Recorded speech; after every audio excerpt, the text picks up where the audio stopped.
go. Here we go. Here we go. Thank you. What's happening, Brother Mitchell?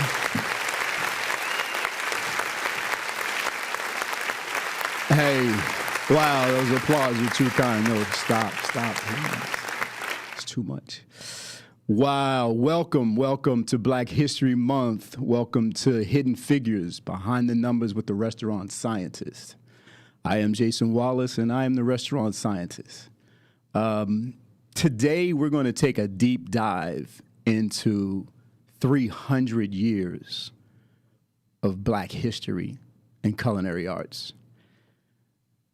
The idea is making Black history and food service, giving it a voice, giving it courage, truth, and honesty, and legitimacy in terms of our contributions as Black culinarians to America and American cuisine.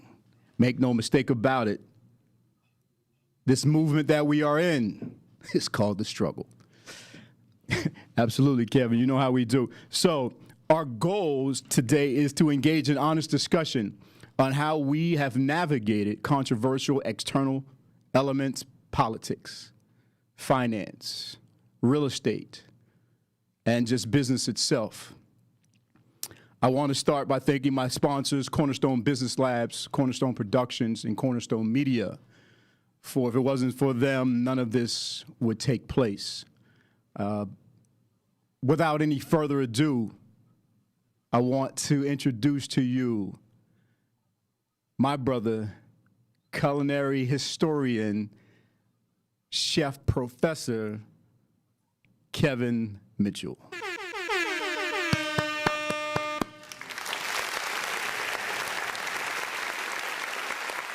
What's going on? What's happening, Kev?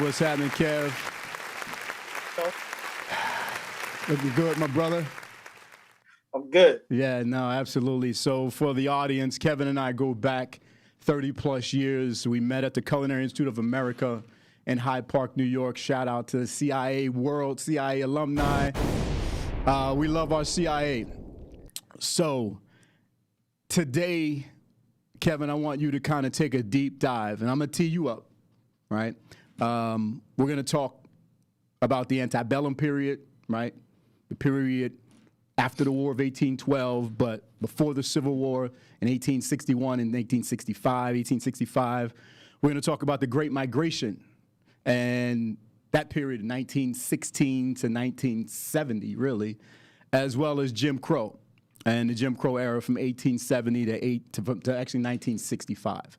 So, Kev, you know, let's talk about African American contributions in Black history, and you know, and how we went from being enslaved slaves and being classically trained quite often to post-Civil War, and how we translated that into, you know, thriving catering businesses and restaurant businesses. So take us back, brother. Take us back. Yeah. Wow. 1600s. 1600s. Okay. Think about it. Mm-hmm. You know, slaves first stepped down in this country in 1619. Okay. Right? So just imagine all the things that were going on. So what I want to do is really just kind of give you a few figures, people that you may or may not know about throughout each 100 years. So right. Between the 1600s and going into the 1700s, we're looking at a woman named Mary Frances Augustin, who was a renowned confectioner, candy maker in the city of Philadelphia, who also owned and opened up her own restaurant in 1818. 1818. So, but we were owning businesses well before the 1800s. So okay. Look at also another gentleman, Eugene Baptiste Sr., who had a catering business also in the city of Philadelphia and owned a railroad dining car. So, you know, just imagine those particular times. Right. We still were owning businesses. We still were doing things in the world of food. Right. Emmanuel Bernoulli, who opened the first oyster house in Providence, Rhode Island, Okay. who was also a freedman and also owned a business, right? So you had some freed people even in the 1600s. Specifically, of course, we're talking about the North, but we're going to move into like the 1700s when even in the North there was a lot of slavery going on. So between the 17 and 1800s, we're looking at Cyrus Bustle, who basically sold his baked goods to buy his freedom in Jersey, where we're from, of course, but also was a baker and a brewer in Philadelphia who was also part of the Continental Army in the late 1700s. Got you. You mentioned how African Americans, even during the time of slavery, antebellum, so on and so forth, we were being trained by French chefs here in America. So then we move into a woman named Edith Hearn Fawcett, who trained under a French chef named Henri Julien, who later went on to work for Thomas Jefferson, right? And basically earned, even though she was enslaved, she still earned $2 a month, being a baker, being a chef under Thomas Jefferson. Wow. Right? So, and that goes deeper to when we talk about Thomas Jefferson, when we all know the story of James Hemings, right? Was probably the first said to be African American chef, trained in French culinary techniques. We know Jefferson was a Francophile, so he loved everything about the French. Sent James to France to learn how to prepare meals in France. Came back, became Jefferson's private chef in Monticello, and eventually asked for his freedom. And Jefferson wasn't really too cool with that, but he said, if you train your brother Peter to do the food that you've been doing for me, I will set you free. And from what we understand, I believe he was set free and went off and owned some businesses, and unfortunately passed away. They say he was poor and an alcoholic. Okay. But there's some research out on that. So we know the connection of James Hemings to Sally Hemings, who was his sister, and the woman that Thomas Jefferson, of course, had all those illegitimate children from. Right. So let me ask you this, Chef. Do we have an idea of when they were enslaved in terms of the value and like were they being sold off and at what points, and were they male, were they females, what were their ages, and how did they compare to the rest of the enslaved individuals that were being sold? For the most part, enslaved cooks were usually sold through private sale or private auction. Okay. They would be ads placed in the newspapers saying for sale, one black or mulatto French cook, pastry cook, or complete cook, male or female. Sometimes their ages would be published, and also any other skill in which they had. So I want people to understand that even during slavery, these particular cooks had some agency. And when we move further into the 1800s, we're going to talk about a few of those who had that agency and who were, named the greatest black caterers in Charleston. But also throughout the 1700s, we had Othello Pollard, who was a great caterer for the Harvard elite. Anyone that was associated with Harvard wanted a function catered, they'd have to go through Othello Pollard. Got you. Right. Then you had James Prosser, who was a founder pretty much of the restaurant culture in Philadelphia. Okay. And mainly well known for mastering the great turtle soup, which is served a lot throughout that time period. Right. Okay. So after people like him, if we move into the 1800s, this is where it gets good, in a sense. It relates to to the people. Mm-hmm. Right? And I'm going to talk about other people that were involved in food, not specifically chefs. So Okay. we're looking at a gentleman named Henry Blair, who invented the corn seed planter, which made planting corn a lot faster for farmers. Right? Okay. He was from Maryland. He was also the second African American to receive a patent on that particular machine. Okay. Right? So also we have people, of course, like George Washington Carver, Mm-hmm. who was, we all know, well known for his books and writings on the peanut, but also he also wrote a lot of books and writings on field peas, how to grow them, the different types of field peas, how to cook them based on the different styles of field peas that you had. So you're looking at, of course, black eyes or pink eye peas. You're looking at Crowder peas, Gotcha. rice peas, all types of peas. Going into someone who was more into the cocktails, we talk about Tom Bullock, who wrote the first cocktail book called The Ideal Bartender in 1917. Right? So blacks are not only involved in the cooking, but they're also involved in mixology and creating cocktails. And when we talk about creating cocktails, you want to talk about someone like John Dabney from Virginia, who was said to be a really great black caterer from Virginia. Okay. Also, people like my favorite, because I have a special bond to Nat. Fuller. Yeah, absolutely. In Charleston in the late 1800s, the greatest black caterer in the city.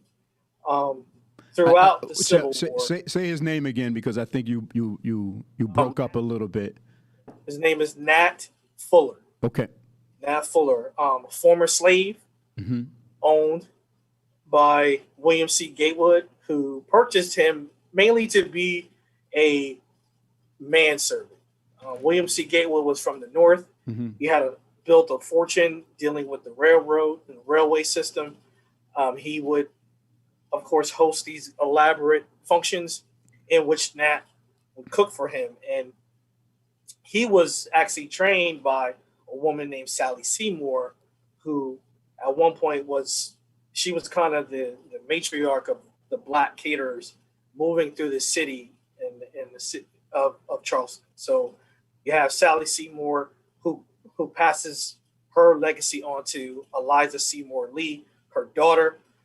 An interesting fact during that time, these women and also gentlemen who owned businesses did purchase slave labor. They needed it because, of course, free blacks wouldn't work for them, and we know whites would not work for them. Right.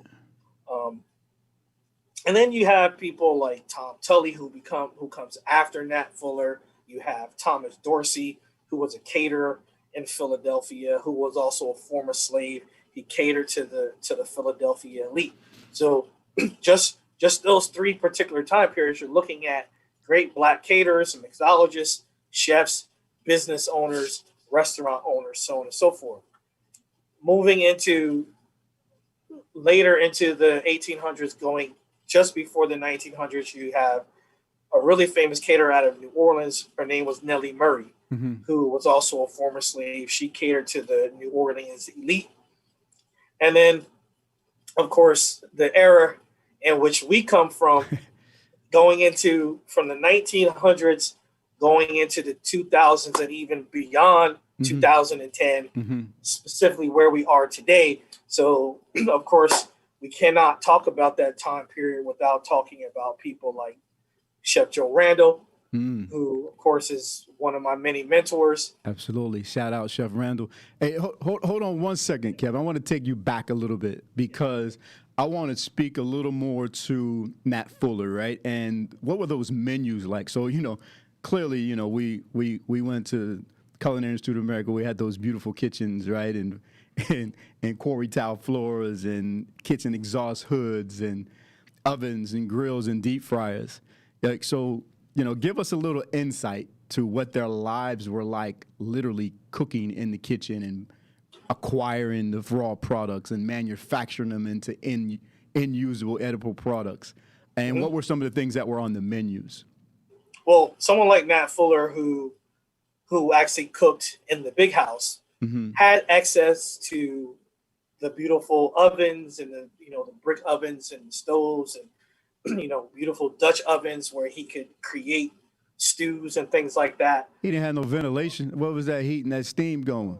Well, he it, it That depends on smoke was where you come going where? from the South. A lot of kitchen houses or Okay. kitchens were actually built separate from the house, Okay. and there were hallways and tunnels in which slaves would actually enter in through sight unseen. Gotcha. So, Wow.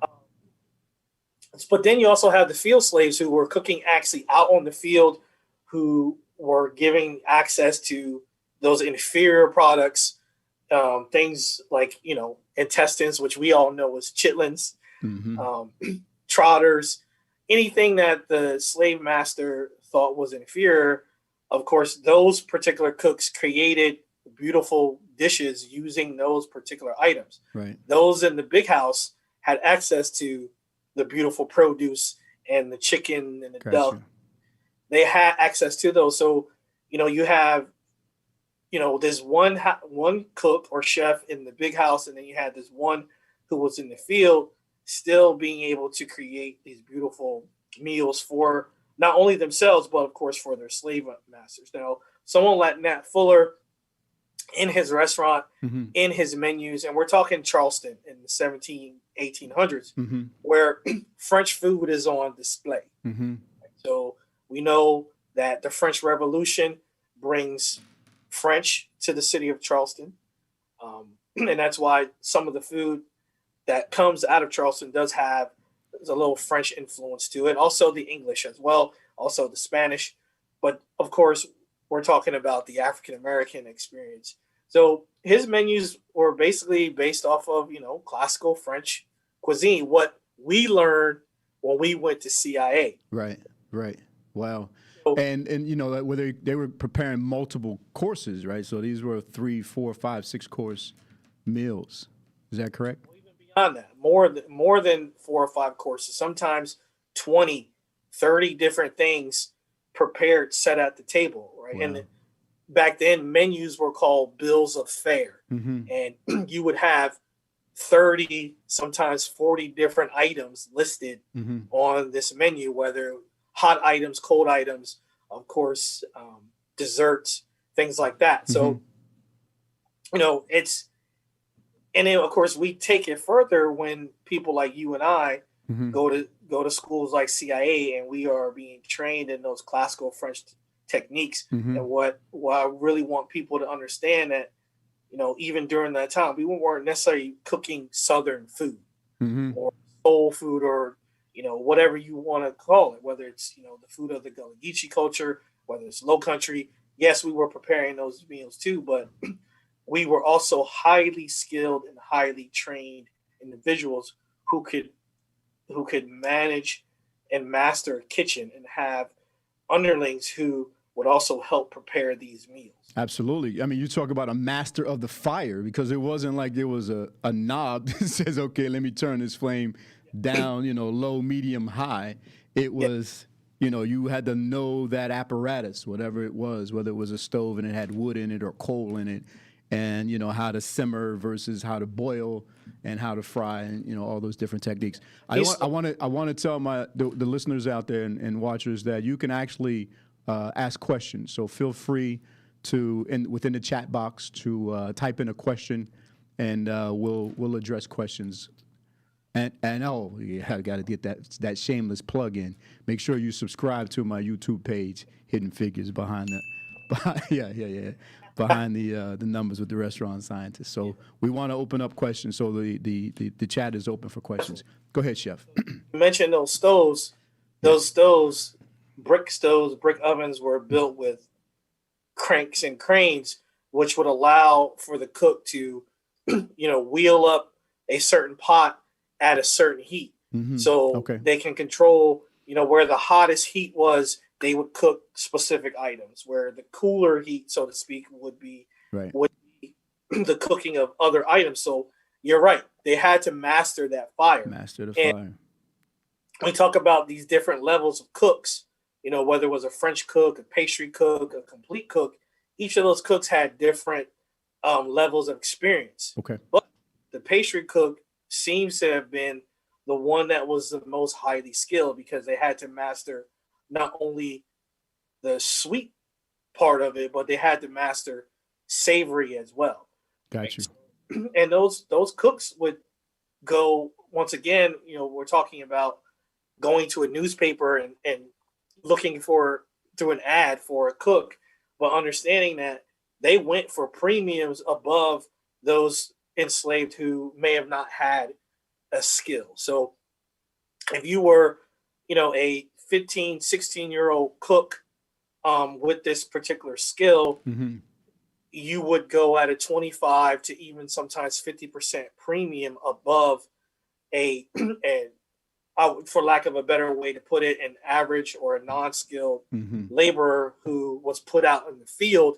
They would go for a certain price, but it was also based on your age too. So of course, the older you got, the less value in money Right. you were, because you could not work the fields. You could not bring in the slave owner money, whether it was picking cotton or, when we're talking Charleston, we're talking rice. We're not necessarily talking cotton. Right. Without rice, the city of Charleston doesn't come to exist. So after people like him going into the 1900s, 2000s, we mentioned, of course, Chef Joe Randall, Nope.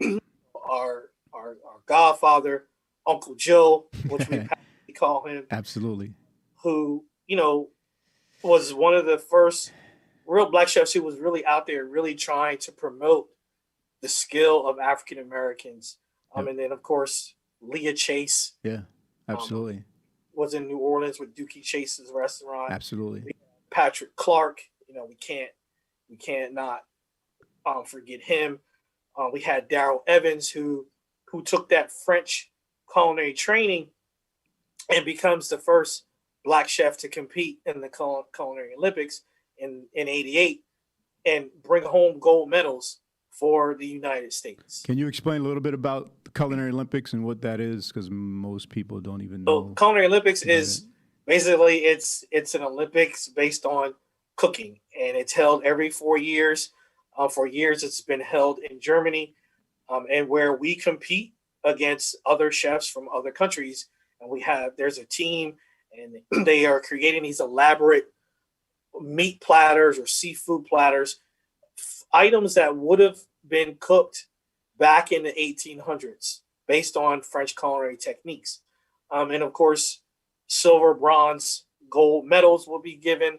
Daryl, of course, being the first black chef to compete in the Culinary Olympics, bringing home the gold for the United States, which is a feat amongst itself.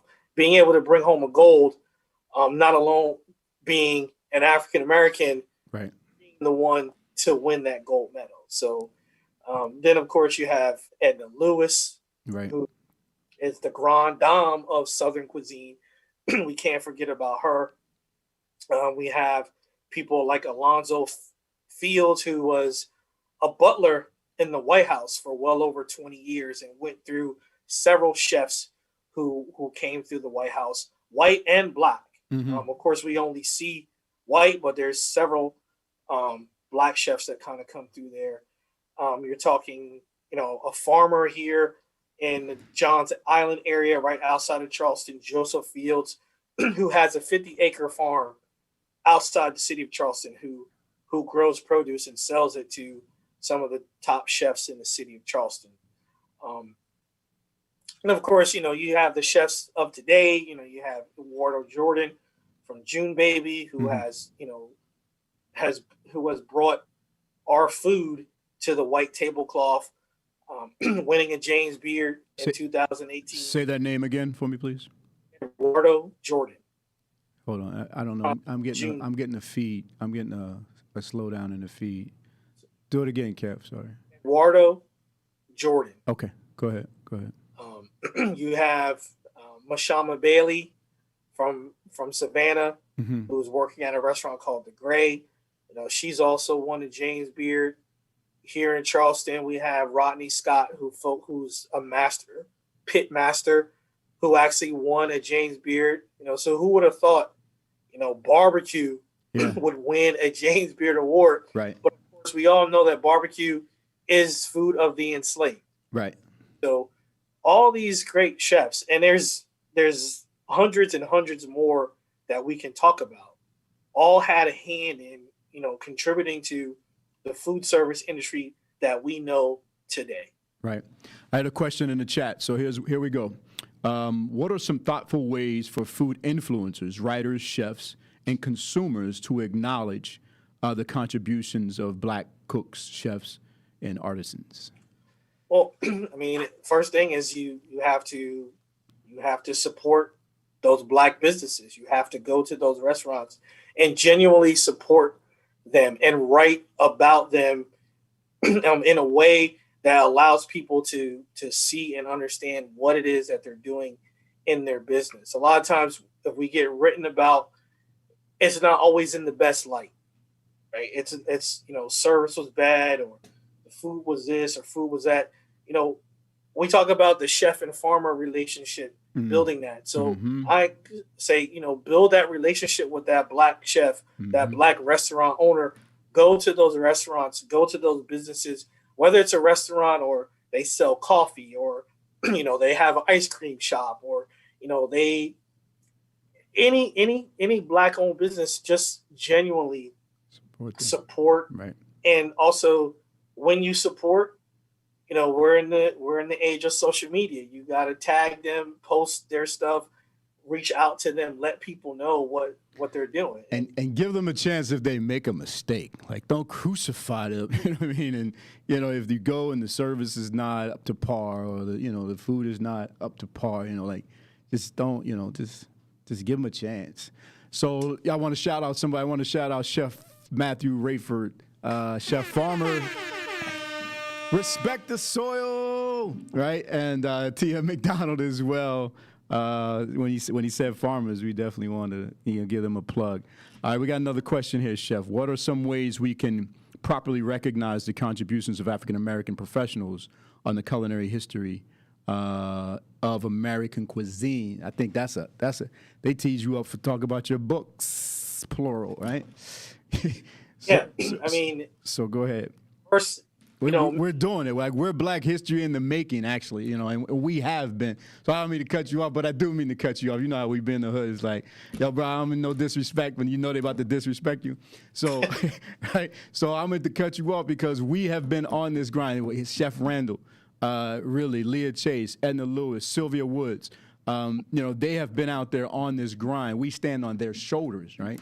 So then when we come out of culinary school, we link up with a Chef Randall, again, Ms. Chase, all those that we just mentioned, and we began doing events and we began doing these types of things. But this is going back to the early '90s when there really wasn't an appetite for this type of honest, open discussion.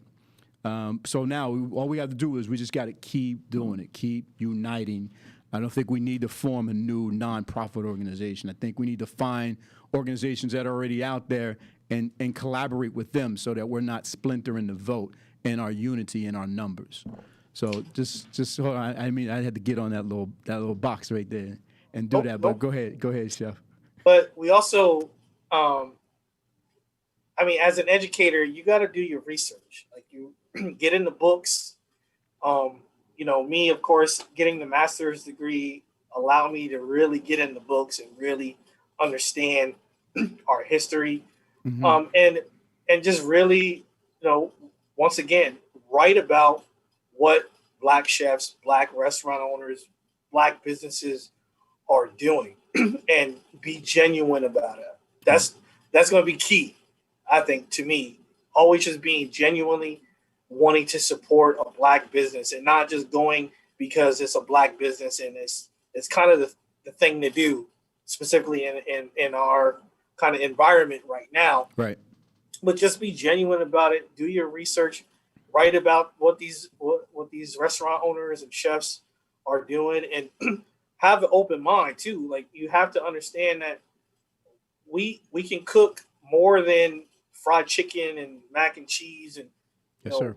Just listen to the things that I said earlier about what these people were doing in the 16, 17, 1800s, preparing French cuisine, cooking on the Orient Express, Right. being in France, being in Spain and all these other countries where, the food and the cuisines are highly revered. Right.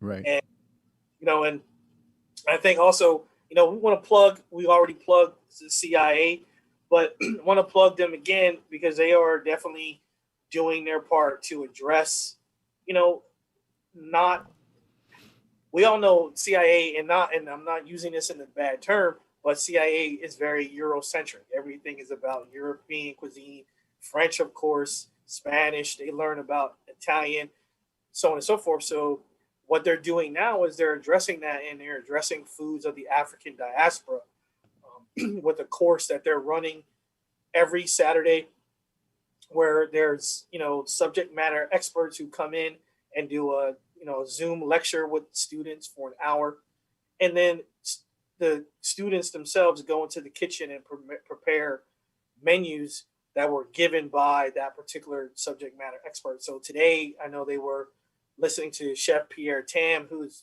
from Senegal, has done a lot of Bad boy with bringing the African diaspora to light, specifically with fonio, which is a grain that comes from that region, which is one of the most healthiest grains on the planet.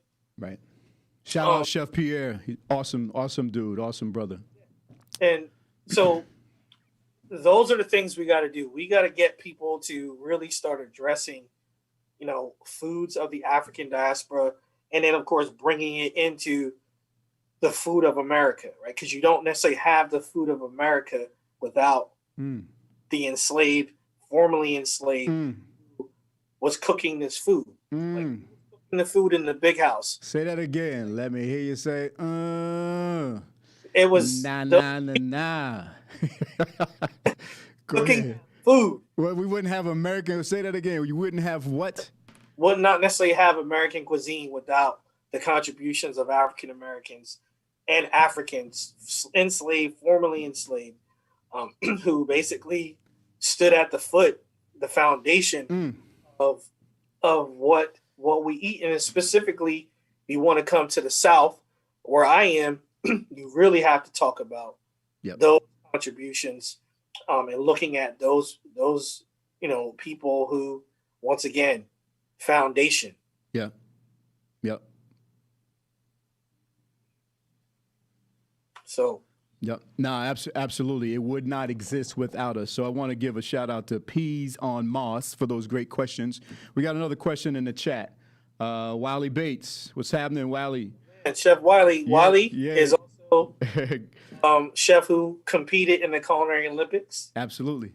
In the late 90s, I believe, early 90s. So, African American chef, classically trained, goes to Germany, competes in the Culinary Olympics. So, I mean, the history runs deep. Nah, absolutely. And Chef Wiley, I got to get you on the show, brother.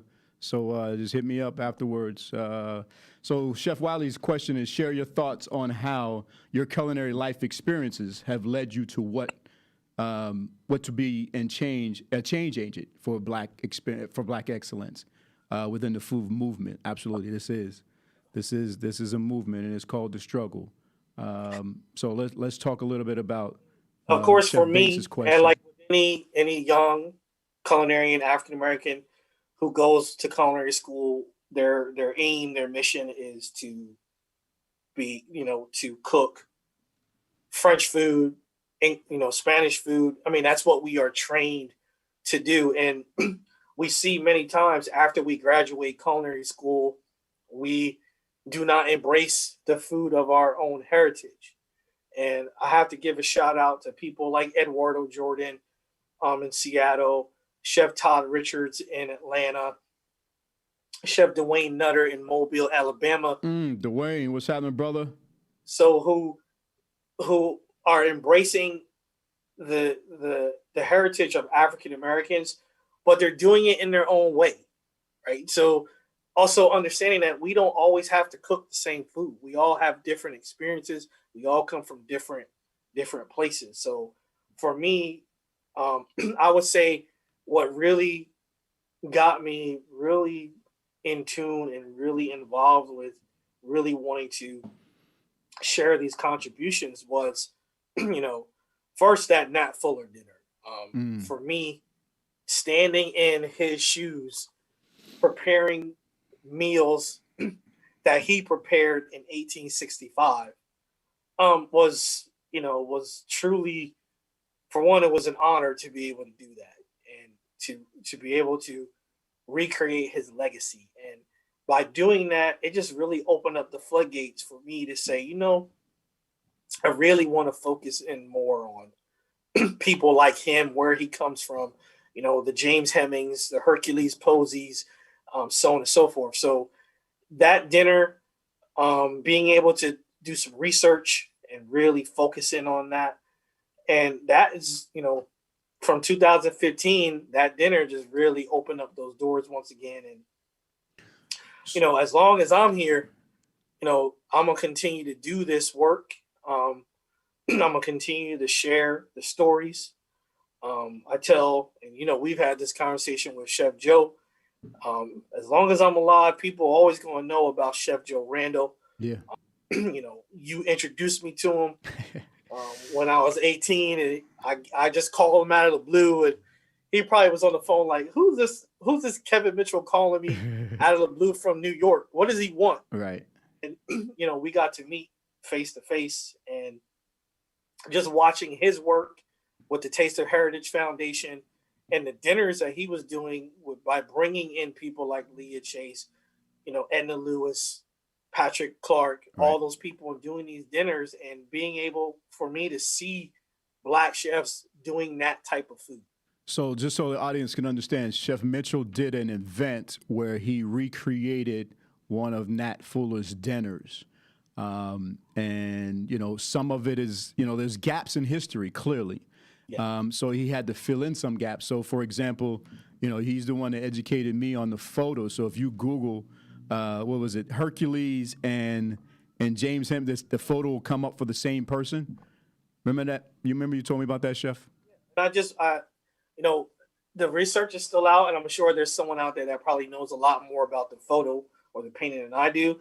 I just really believe it was just a kind of like a figurehead. They needed a face for Black chefs, and I think that's how that photo was created. Right. I know there's some deeper research, which you got my brain open, so I want to definitely try to dig in and really find that. But if someone's out there that knows it, hit us up so we can really put the truth out there. Right. We got some great dialogue going in the chat here. I want to thank everybody for participating. We got Tanya Hopkins on. We got Chef Wiley Bates. Who else do I see here? I see Tanya Jones. All right. Anthony Edwards Jr., Troy mentioned. So again, we just want to thank everybody for, listening and your contributions. All right. So now, Chef, it's 2021, right? We know that where we come from. We know that we still do not see the proper representation on TV with all of these different types of shows that we see. But let's talk about the struggle going forward. Like, how do we attack this from an educational point of view? How do we attack it from a business point of view, from culinary, from the actual business side of restaurants? So where do we go from here, so that we don't find ourselves in 2025 in the same position that we are with, the struggle for power, the struggle for money, the struggle for access, the struggle for real estate, all those things that really impact the restaurant business, the food service business, and the ability for us to ascend to executive levels within corporate America and the educational spectrum, as well as the entrepreneurial. Well, I'm going to start off with the business side. Because you're my mans and everything, I have to give you a selfish plug, Mr. Restaurant Scientist. Yeah.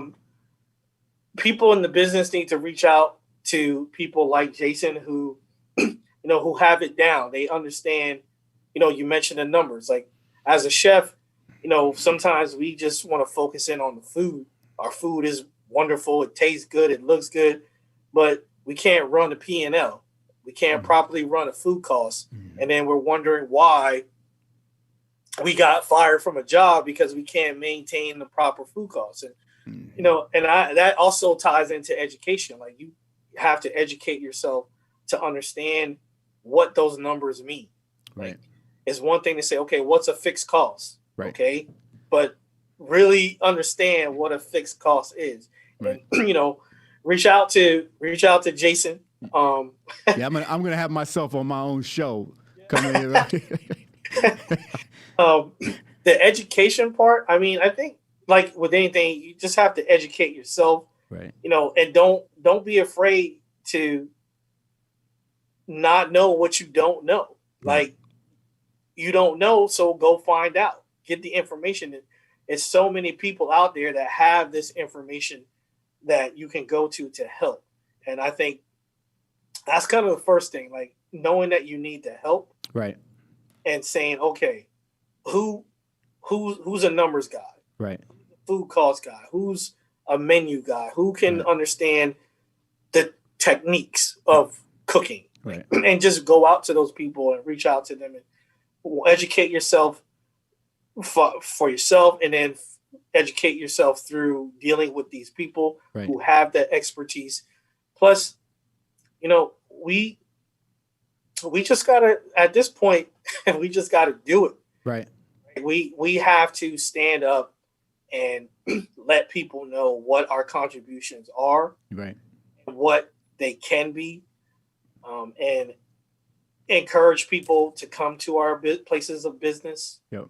On the education side, one of my peeves is, it's not too many African Americans teaching at culinary schools, where the enrollment of students is well into 20s and a 30 percentile of African American students, right? Mm-hmm. And we, of course, we know by going to CIA, and I will say this, they are doing, a really great job addressing this issue by, they just hired 2 full-time African American chefs. They actually just hired their first female African American chef instructor, Saunders, who is also an alumni.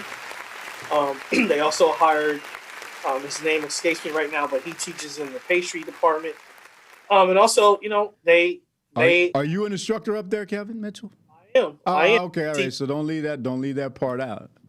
I teach an online class through the liberal arts department called African American Chefs and Southern Foodways, where it's online. So the students are, each week we're talking about a different topic related to Southern food, whether it be race, whether it be gender, whether it be religion, whether it be, of course, slavery. We talk about ingredients, and being able to bring that information to those students. And I have about 16 or 17 in that class right now, has been really great. And, they've also offered me the opportunity to make that a permanent course in the course catalog. So and who wrote that curriculum? Yours truly. You did. All right. I just want to let people know, like, this is how deep we're getting. We're writing our own curriculums, and we're teaching and disseminating this information. So, the question that was asked earlier, we have to document who we are and what we do, and we have to be unapologetic about our knowledge and the flavor that we bring to this entire country, not just obviously the food service and hospitality space. So Chef, go ahead. I'm gonna let you finish that up, and then I want you to segue. We got about 10 minutes left. I'm trying to see if there's any more questions coming. If you have any more questions, please put them in the chat, and then I want you to go into talking about your books. Yeah.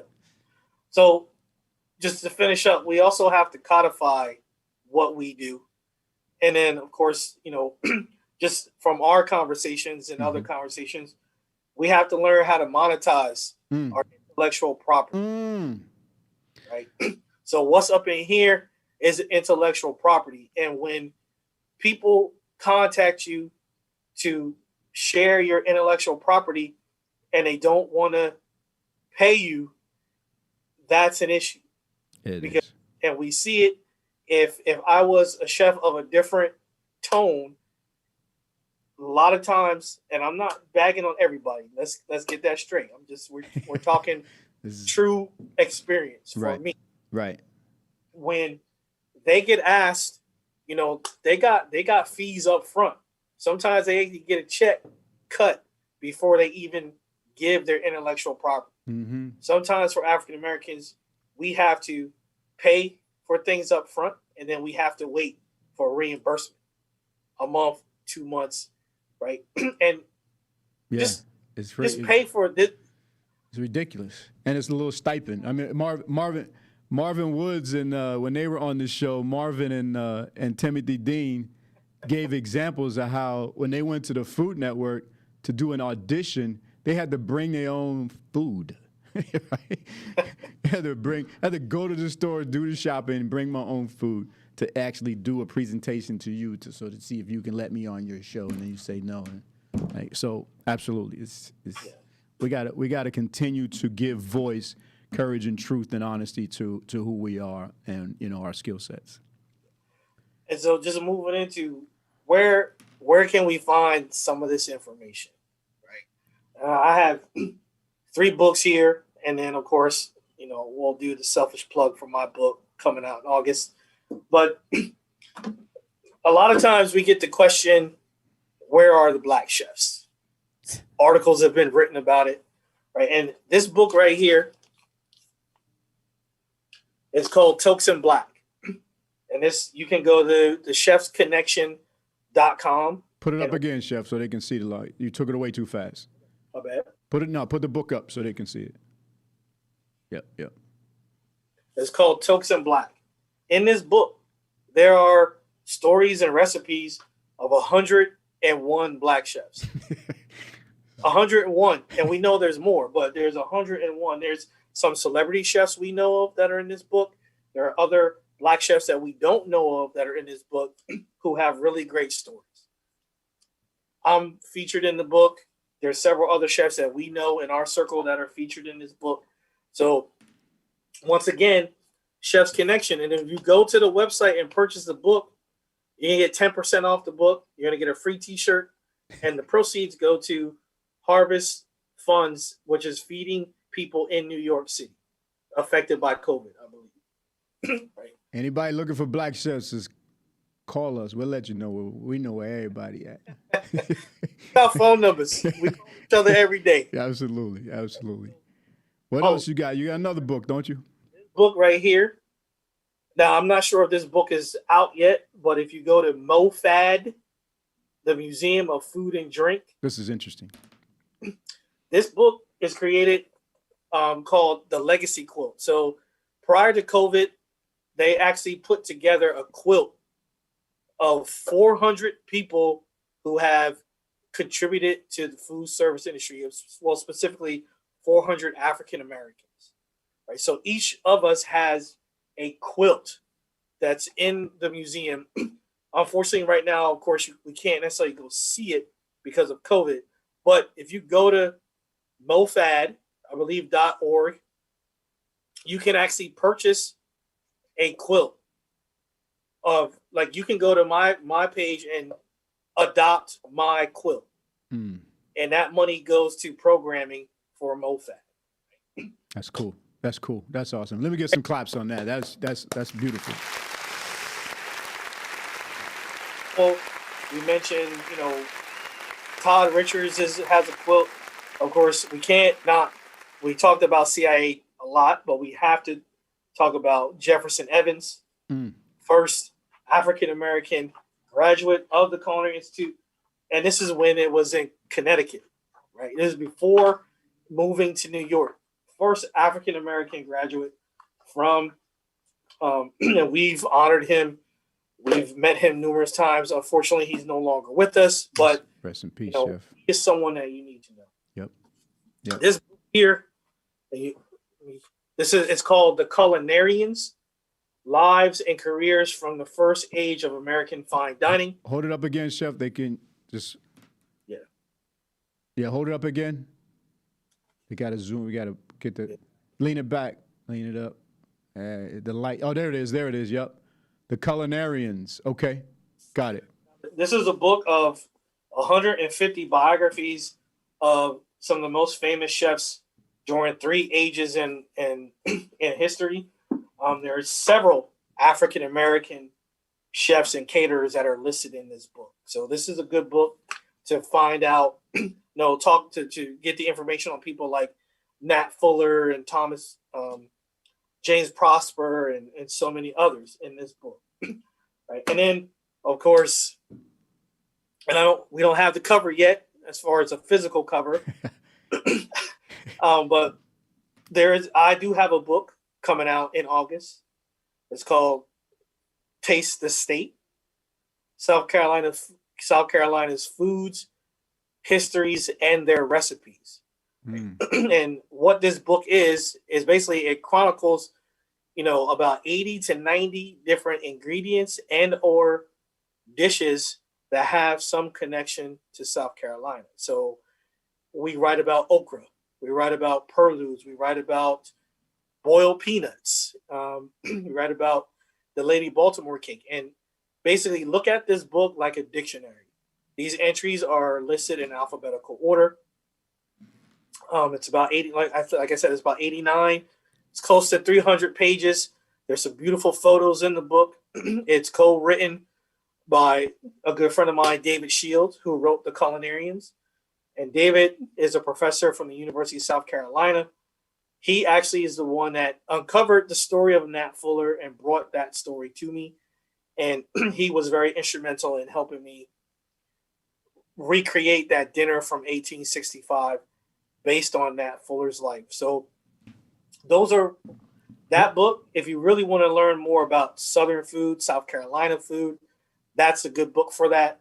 There's other 3 books, once again, Tokes and Black, 101 profiles of African-American chefs, right? So when people say, well, where are the Black chefs? Bam, I hit them upside the head with that book. Like, here they are. They are. Yeah, start with these 101, then, Start with them and then come back when you're done. And right, then I'll give you some more. Where can people are asking, where can they get your book, Chef? My book is available for pre-sale right now. Actually in several different places. Of course, we all know Amazon. Actually, it'll be available in Target. It'll be available in Walmart, which is really interesting. And there's some other book wholesalers that do have it. And it's all, once again, available for pre-sale. The book drops, I believe, August 31st is the actual date. Is there a place that I could type in the chat where you said just Amazon? What's the name of the book again? It's called Taste the State. If you just go to Amazon and put in Taste the State. Okay. Okay. Got all we got. Okay. All right. So once again, available for pre-order. Please support this. This is a really great book that talks about South Carolina food. Not necessarily, I am, but I'm not necessarily giving a selfish plug. But it's just if you really want to understand that food specifically and those ingredients, that's a good place to start. Okay. Wow, that was a plethora of information, Chef. We want to thank you. Let's give him a round of applause. Yay! Man, so let me start thanking you all for attending. We had great conversation and question and dialogue here. I want to thank Braverly Studios. We're going to give a shout out to Braverly Studio, which is where, we shoot our podcast at. Again, I want to thank my founders and funders, Cornerstone Business Labs, Cornerstone Production, Cornerstone Media, for paying for the studio time. I want to shout out Marvin. He's the engineer who does our show. Chef Mitchell, I want to thank you, brother. I can't thank you enough for your plethora of knowledge and years of research. And I'm sure you're going to go back and get that doctorate degree to add, and actually I'm going to try to beat you on to that one because you beat me on the masters. Yeah. But, we push each other in that way from an educational point of view because we believe that education is really a key component towards building economic power and wealth within our communities, particularly when it comes to the restaurant and food service space. So let me say this though: if there are culinarians out there, those who are in culinary schools, education, education, education. Right? Absolutely. It's great to get your associate's degree in culinary, but go on and get that bachelor's degree. You're gonna need it. Yep. At some point, you don't want to be the 50-year-old guy still standing on the line sauteing chicken. To elevate your career. Right. Get that bachelor's degree in hospitality or in some other field. And then, of course, like people like me and Jason who felt the need to get those master's degrees. The more education you get, the more you get in your pocket. So, Right. And it's just, and when I tell you, when I went and decided to go get my master's, a lot of my students thought I was crazy. They're like, "You going back to school for 2 years?" And because you was kind of old and gray and bald. Yeah. Yeah. Nah. I was under 50, right?